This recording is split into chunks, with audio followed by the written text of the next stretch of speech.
A maioria das abelhas que conhecemos são abelhas solitárias que nidificam no chão ou em túneis. Estas abelhas têm uma taxa de polinização efetiva de 95%. Isto significa que 95 em cada 100 flores que uma abelha visita é polinizada adequadamente para produzir sementes e frutos. Já as abelhas europeias, as chamadas abelhas do mel, têm uma taxa de polinização efetiva de apenas 5%. As abelhas do mel e outras da família Apidae carregam pólen de volta à colmeia em estruturas especializadas nas suas pernas traseiras, comumente referidas como cestas de pólen.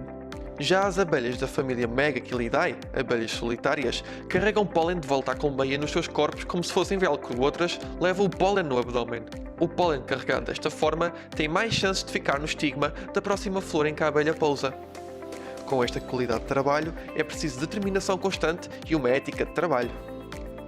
As abelhas que mostramos são abelhas solitárias. Isto significa que as fêmeas devem ao mesmo tempo assumir os papéis de rainha e de operária.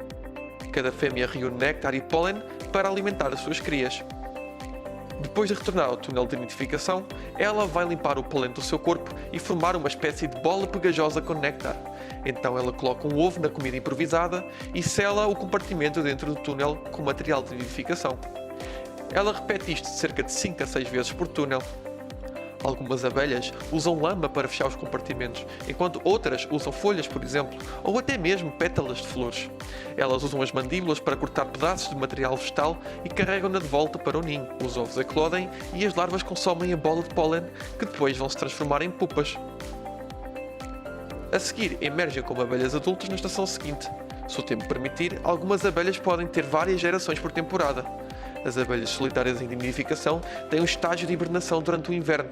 Assim que a temperatura subir até pelo menos 10 graus, elas estão prontas para mastigar os seus casulos, acasalar e trabalhar para a futura geração. As abelhas ósmias são mais ativas durante a primavera, o que as torna verdadeiras campeãs da polinização de árvores frutíferas. Se tivermos maçã, cereja, pera, pessegueiros ou nozes, as abelhas ósmias podem aumentar muito a produção e também aumentarão a produção de bagas.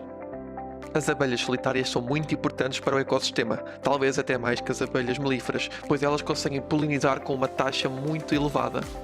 Com o crescimento das cidades e o uso de inseticidas e químicos, estas abelhas têm vindo a diminuir e é urgente salvar as nossas abelhas, salvar o nosso ecossistema, salvar o nosso mundo.